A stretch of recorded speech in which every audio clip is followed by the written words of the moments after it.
मुंहिंजो नालो सानिया देवनानी आहे। मां 9वें दर्जे में पढ़ंदी आहियां।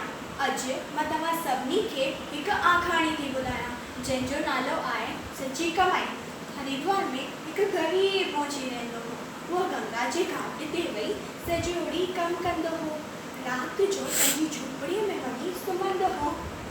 महिनत करे जूता ठाहे कुझु पैसा कमाईंदो हो।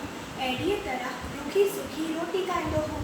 वो हमेशह कमु करणु वक़्तु भॼन पियो ॻाईंदो हो ऐं आए ॿिए खे खिली पियो सेखारींदो हो। पंहिंजनि ग्राहकनि सां बेहद प्यार ऐं निम्रता सां ॻाल्हाईंदो हो। हू तमामु ख़ुशि हो।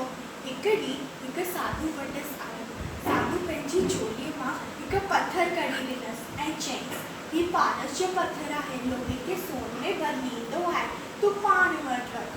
मोची चयईंसि, महाराज माफ़ु कयो, मां महिनत सां कमाईंदो आहियां, मूंखे कंहिंजी बि मदद जी ज़रूरत न आहे।